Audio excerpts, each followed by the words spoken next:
Hey guys, Ramsey here. Welcome to another video. Tonight we have a late night insight on a house that has absolutely wowed me, and it's from the house of Grossmith. So today we're going to review King's Salute from 2023. This came out last year, and King's Salute came out in honor of King Charles's ascension to the throne, if you will. It was supposed to be like a homage to him being crowned king, because Grossmith is an English house, and of course King Charles is king of the English. So it makes perfect sense. But first, today was Memorial Day, so I do just want to talk about my scent of the day real quick, and hope everyone had a fantastic Memorial Day. Yesterday I did a Memorial Day video, a top 10 video, and gave a shout out to all the veterans and everyone who served. You can still go watch that video, even though it's still late Memorial Day now as I'm shooting this video, but it will be over soon. That video is still a great way to hear about 10 amazing fragrances to check out. But my scent of the day for Memorial Day was Creed's Erolfa. I like wearing this in the heat. It was hot as hell today. Got a chance to go chill by the pool for a little bit, work out in the heat. It was a very warm day, and then later on we got some storms and it cooled things off. But I love this in the summer. One of my favorite quote-unquote aquatic fragrances, because it's a pure Bourdon. It has depth. It has all these notes you wouldn't expect in an aquatic. There's this green pine basil thing going on. There's cumin and that beautiful melony note, which that aquatic melon thing is here. But there's also, it sits on a base of the Creed sandalwood and ambergris and oak moss. It's almost like pure Bourdon took Ocean Rain by Edmund Runitska and kind of riffed off of it a little bit. Ever smelled Ocean Rain? It's an insane take on an aquatic. And so I think this is a little bit of a riff on that, but I really like this. I like this a lot better than just the thinner aquatics that focus on the watery note and don't have depth. This fragrance has depth to it, though, so you can see, and this is my dent, by the way. Now, to be fair, I do wear this in the heat, and I overspray the hell out of it. So, but still, with a collection my size, when I put a dent like that in a bottle, I love the fragrance. So before this bottle is done, I will do a review on the channel. But that was my scent of the day. Okay, so let's talk about King Salute. So here's what, actually, I'm going to do a fresh application before I go to bed here. And remember, I don't own a bottle. This is not something that I have years of experience with wearing or anything like that. I just have this little decant, and you can see I've given it a couple wears to bed. Nothing crazy, but you can see the juice level right around the name of the fragrance right here. So a little bit of wears. Okay, so this opens up with an absolute metric ton of lavender and what smells to me like spicy geranium, okay? Now, there is no geranium note, although they characterize this as a aromatic fougere. And in the opening, you get just an absolute metric ton of lavender, thyme, and geranium is kind of what comes forward. And they say that the opens with a bright citrus and bold lavender. That bright citrus, to me, the first time I wore it to bed, my nose just kind of focused on the lavender, okay? Lavender is a big deal in this fragrance. Lavender is the main star of this fragrance, I should say. They call it a celebratory aromatic fougere because it's supposed to celebrate King Charles's ascension to the monarchy, to the crown.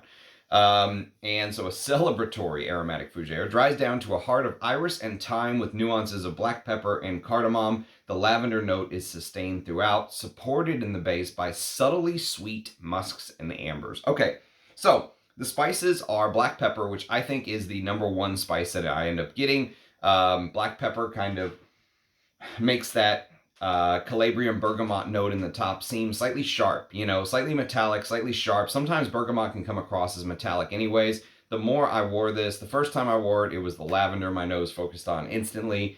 Tonight, as I'm wearing this to bed, I'm picking up a little more of the citrusy, let's say, aspects are not as overshadowed by the lavender, but the first time I was like, wow, lavender bomb, right? And so black pepper, I think, is the most dominant spice. Cardamom and thyme kind of sit in the back seat is what I thought, although I think thyme plays a much bigger role. Sometimes thyme can give off slightly leathery nuances, and I almost feel like those slightly leathery nuances, nuances are a big word in this fragrance because the lavender is so prominent. everything else almost seems to riff off of that lavender. And thyme adds a little bit of this leathery aromatic nuance to the fragrance. Okay, so they call this an aromatic fougere again. And this is, I will say though, to me, and the way that I experience lavenders, I really think this is one of the smoothest lavender fragrances. So if you're a fan of lavender fragrances that come across as extremely smooth and soft and slightly floral and classical in nature, if you will, this feels very delicate. Well, I shouldn't say it feels delicate because it has a very masculine character to it, but the way that the lavender note is executed is just, I mean, soft as suede. You know, it's got that extremely soft like feel. And I would say that slightly sweet, you know, floral, soft, and even just a little bit sweet. The lavender is a little bit sweetened. It's a very high quality lavender. There's no doubt about it that Grossmith uses amazing ingredients. And actually, if there's one niche house that I'm in love with, that I own 0 bottles of, Grossmith is the house. But I will say that of all the Grossmith fragrances I've smelled, and I've reviewed a couple on the channel now, and I was absolutely knocked over by those other Grossmith fragrances. I was shocked by how much I love them. This one is kind of more in the light category, okay? And you would think because it is a masculine leaning fragrance, and I love old school vintage masculines, that this would be the pure love. But actually, even the feminine leaning Grossmiths just knocked me out of my seat more than this one did. I will say that. What's interesting is I think that it smells like the higher end lavenders are being used here. So Parfumo says provincial lavender, which I'm not going to sit up here and lie to you and say I know what provincial lavender smells like, because I don't. I don't think I've ever smelled provincial lavender on its own, although I do have some Bulgarian lavender absolute here, and I've got some different types of lavenders that I've had a chance to smell over the years, but I would say that in the way that in King's Salute, the lavender comes across, okay? If you think about the more pungent, rough, harsher side of lavender, sometimes they'll call that lavandin. Lavandin is basically when 2 lavender species are kind of crossbred together to create. Anytime you crossbreed lavender species together, they call it lavandin, is my understanding of it.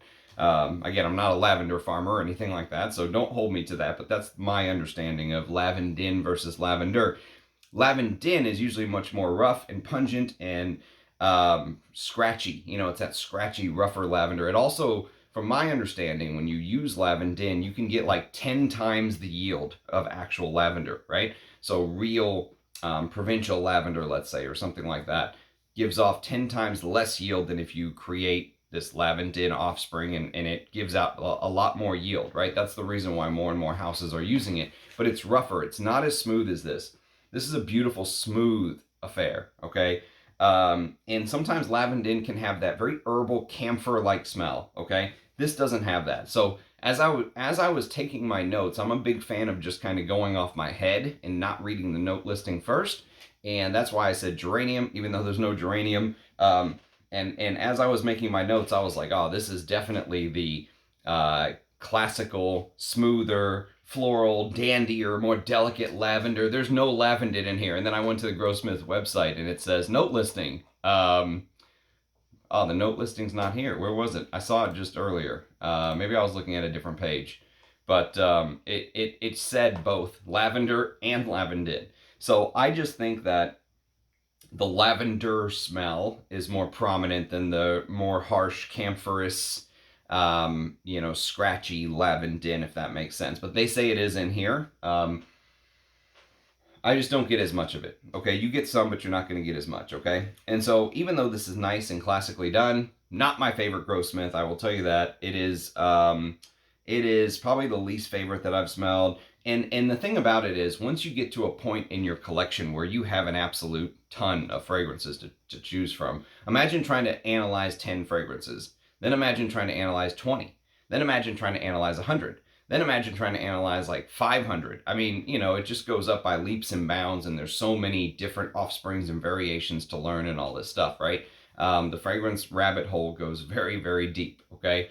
And so for me, you almost get to a point where it's like you have your ouds, you have your ambers, you have your citruses, you have one of every type of fragrance. And so when you smell something like this, a 2023 release, I look at this and I say, okay, extremely high quality ingredients, absolutely, but is there something that came before in my collection that I would wear that reminds me of this? And instantly the fragrance that comes to mind for, if I was going to put most similar, it would be Invastion Barbare by MDCI. So this type of smooth lavender, right? The smoothness in this even puts some people off. It's so smooth. There are differences, obviously. They're not the same. I like Invastion Barbare more than King Salute. King Salute is much more classical, and I'll explain a little bit more what I mean as we go along. But basically, MDCI's Invastion Barbare has that violet leaf, leather jacket hanging in your garage like smell. Maybe the fumes from your motorcycle or something got on it. It has a little bit of that bad boy image, even though it's very, very smooth, and it has this hay-like straw. I think that can come from the tonka sometimes. It can come from the tobacco-like smell, okay?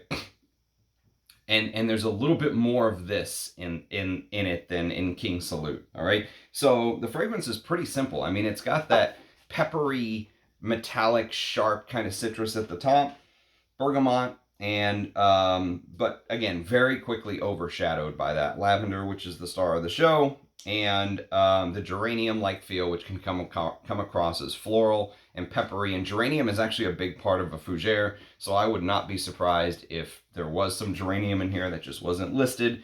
I think they are trying to kind of modernize this aromatic fougere listing with this sort of two notes that they're trying to modernize it with. One is elemi resin, and elemi resin usually comes across as smelling very lemony and like a fresher incense. Now, I hardly get any elemi, like literally none, right?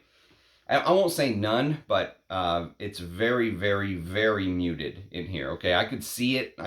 When they said it, I could see it, but it's not the first thing that would come to my mind, okay? The second thing, though, that they're trying to modernize this with, and as soon as I say it, for those of you who know, you're probably going to have a little bit of a connection, and that's blackcurrant. Now, blackcurrant is used in heavy doses in Aventus, okay? Now, it's a fruity note that feels very modern, I think, because of Aventus, okay? And they use it in a very similar way to Aventus. Now, Aventus is a chypre.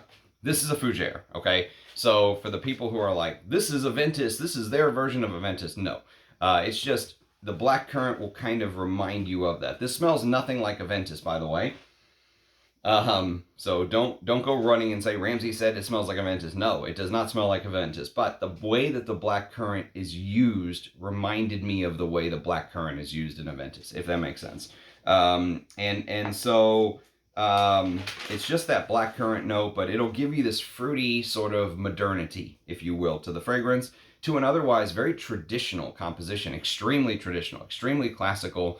Many Grossmiths have this iris note, which is much more amped up in the others. It's much more amped down here, okay?